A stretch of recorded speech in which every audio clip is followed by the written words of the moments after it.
When Billy and I first started dating, he was disturbed. It's maybe not strong enough of a word, that we didn't believe in Santa in my house growing up. And families that don't believe in Santa don't get presents from Santa. And so all the presents from my parents were under the Christmas tree for as long as 2 weeks before Christmas Eve, which is when we opened them. And we were not allowed to touch them. And so, of course, as soon as my parents were preoccupied, we not only would touch them, but we would shake them. We would move them side to side to see if the load shifted. We would notice if there were loose pieces or if it all seemed to be one. Was it solid like a book or open like a box that might contain something else? We looked for any loose strip of tape that might be lifted and resealed without detection. We compared all of what we learned to our Christmas wish lists and then became experts at putting them carefully back into the same position in the same spot under the Christmas tree so as to be undetected. Well, we got caught, of course. And through the years, it became a cat and mouse game between us and our mother. And she became more crafty about disguising the gifts, even going so far as to create a secret code with the gift tags so that we wouldn't know which gifts were for whom, but she would.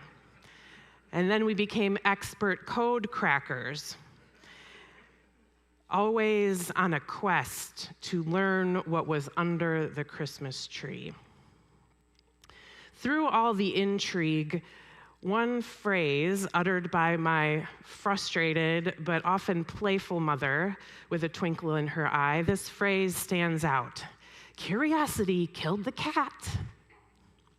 Curiosity killed the cat, she would say, as in, don't you dare. Have you heard that phrase, curiosity killed the cat? It turns out it comes from Shakespeare, and it has evolved over time and been adapted by various authors and shifted in common usage to be the phrase that it is today, curiosity killed the cat, which I think that particular version of it was oddly enshrined by Stephen King in his horror classic book, The Shining, in the 1970s. I'm glad I didn't know that. It would have felt even more dubious. But I don't think for my mother the meaning of the phrase went any further than leave those presents alone and stop being such pests. But that sentiment of curiosity killed the cat has gone deep into power-wielding institutions of Christianity. With phrases like, ooh, don't read that book. Don't look through that telescope. Don't ask that question. You'll be led astray. Ooh, don't read that part of the Bible. Oh, you read that part of the Bible? Well, you're not supposed to take that part of the Bible literally. Just accept what you've been told is true, and you will be safe, and all will be well. Or, more accurately, just believe what you've always been told, and our control over the world will be secured.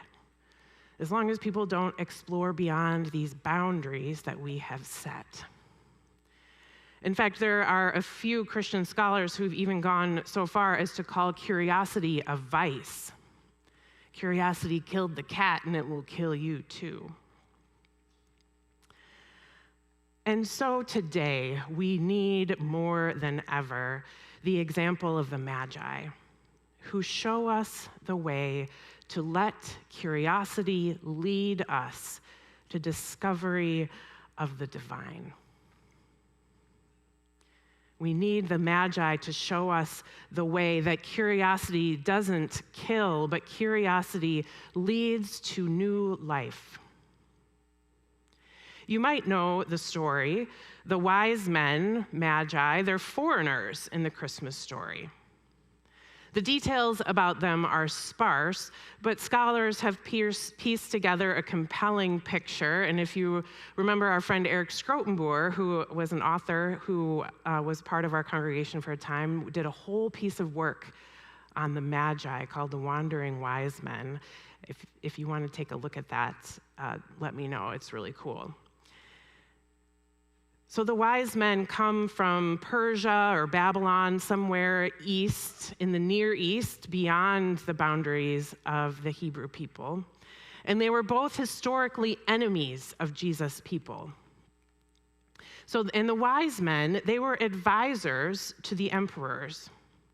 They were most likely priests of the Zoroastrian religion. And they studied the stars, they studied literature, they studied myths from different cultures, and they studied the ways of the earth in order to make predictions that could help the emperor make decisions about ruling well. So when they saw an unusual star rising in the night sky, their natural curiosity was sparked. They needed to know more. And so they consulted all of their scholar friends from all of their different fields, asking, is there anything that you know that could explain the meaning of this star? Anything in your field of expertise that could help us understand what's happening? And since the Persians and the Babylonians had conquered the Hebrew people centuries before and had taken their best and brightest to live among them in exile, one of their Magi friends likely had knowledge of Hebrew prophecies. They knew that a star such as this one was said to be a sign of the birth of a new king for the Hebrew people. And so they went with it. With the blessing of their king, they packed for a long journey and went on a quest to find him. Of course, the most obvious first stop would be to the existing king of the Hebrew people, making their best guess that this new king, that the rising of the star signified, would come about in the usual way, which is by being born to the wife of the existing king, whose name was Herod. Their first stop was Herod, expecting that he would have the information about this new king.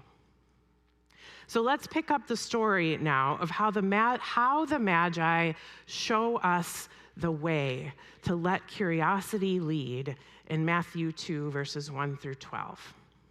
And as we read it together, I want you to notice that both Herod and the Magi are on a quest.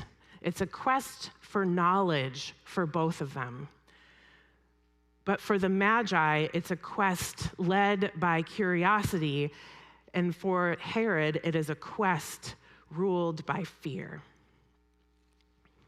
In the time of King Herod, after Jesus was born in Bethlehem of Judea, Magi from the east came to Jerusalem, asking, "Where is the child who's been born King of the Jews? For we observed his star in the east and have come to pay him homage." When King Herod heard this, he was frightened, and all Jerusalem with him. And calling together all the chief priests and scribes of the people, Herod inquired of them where the Messiah was to be born. See, the Magi had access to the Hebrew prophecies more than Herod himself had. And they told him, "In Bethlehem of Judea, for so it is written by the prophet." And so they read their own scriptures to him, his own scriptures to him. "And you, Bethlehem, in the land of Judah, are by no means least among the rulers of Judah, for from you shall come a ruler who is to shepherd my people Israel." Then Herod secretly called for the Magi and learned from them the exact time when the star had appeared. Then he sent them to Bethlehem, saying, "Go and search diligently for the child, and when you have found him, bring me word, so that I may go also and pay him homage." When they heard the king, they set out. And there, ahead of them, went the star that they had seen in the east until it stopped over the place where the child was. When they saw that the star had stopped, they were overwhelmed with joy. On entering the house, they saw the child with Mary and his mother, and they knelt down and paid him homage. Then, opening their treasure chests, they offered him gifts of gold, frankincense, and myrrh. And having been warned in a dream not to return to Herod, they left for their own country by another road. The next part of the story is pretty awful. It's a story of genocide and horror for all male babies. This is what happens when a fear motivates a quest for knowledge. But let's focus on the Magi. Curiosity led them to discover divine truth and the new life in the Christ child. A cosmos-changing event that took them beyond the boundaries of what they already knew to discover God made flesh. And their response, did you catch it, was overwhelming joy. I wonder if you've ever experienced that overwhelming joy. It's incredibly vulnerable feeling to be overcome with some kind of goodness that you notice or that you experience. And many of us tend to armor up when we're in the presence of overwhelming joy because it is so overwhelming. But not the Magi. The Magi had overwhelming joy. And because they were from somewhere else, and because this new king fit into this worldview that they had of curiosity and that there were signs everywhere to goodness in so many forms, they were able to simply worship.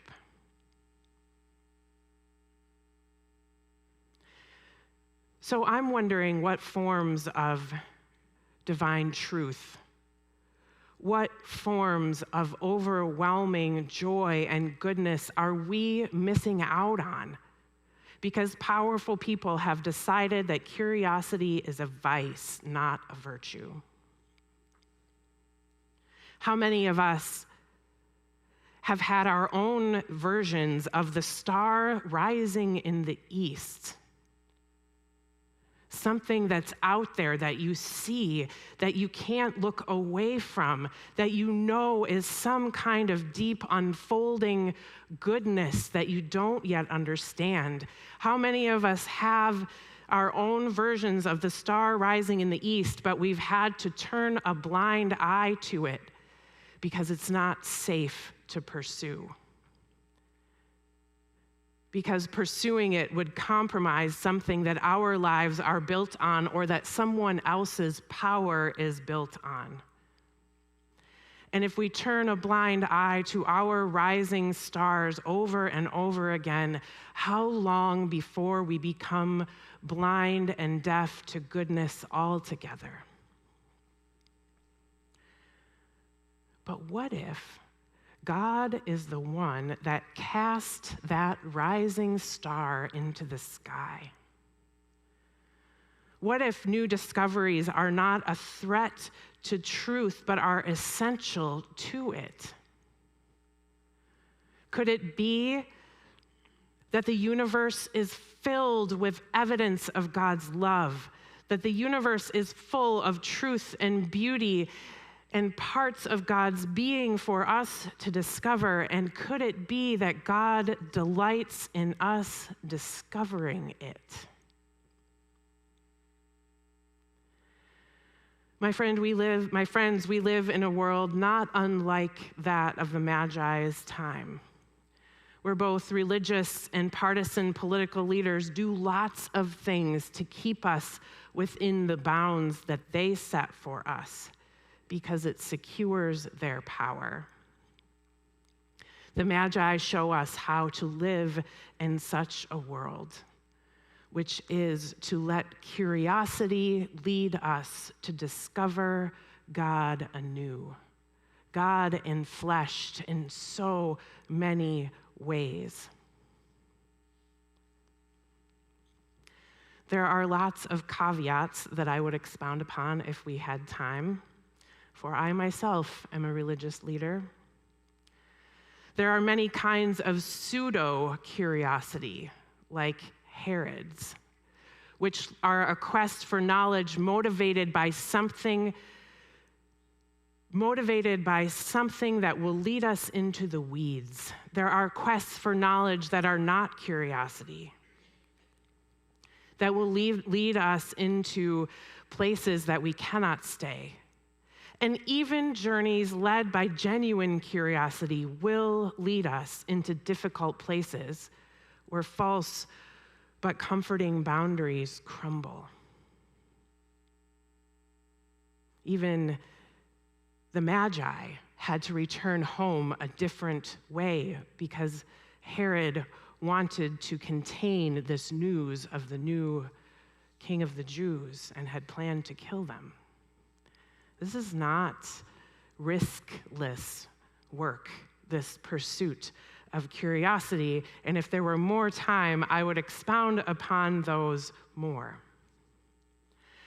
But given that our curiosity often dies before it ever even begins, and given that so many of us have internalized these voices of powerful people and institutions and forces that keep us within the bounds, I am going to err on the side of encouraging you to follow that rising star. Follow that rising star. Follow that evidence of God's goodness and God's presence and divine truth. And tell us about it. Or better yet, let's do it together. What if communities that sought to follow Christ and sought to be God's light in our world, what if we pursued those rising stars together? God is doing a new thing here and now. And we need to pursue curiosity if we are to be part of it. Hold on to your hats. It's going to be quite a ride. Will you join me in prayer?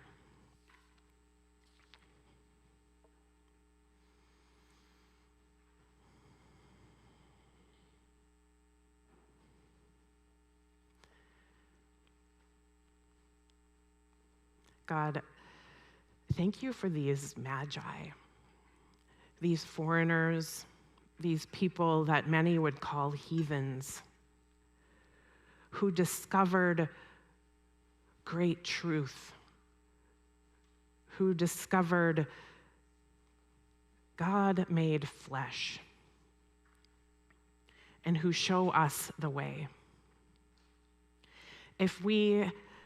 Some of us here are people who have seen a rising star that we want to understand. Help us, give us companions along the way, give us courage to pursue the meaning of that rising star, whatever it might be. And for those of us who are more comfortable with neat boundaries, for those of us who don't mind the comforting way that things are, help us to be open to the rising stars that other people tell us about. All of us together need to have eyes to see and ears to hear and hearts to be open to the new thing that you are doing. Whatever it is that our particular task as an individual needs to be, help us to do it and help us to make room for others who need to do it differently, for they will show us the way. In your name we pray, amen.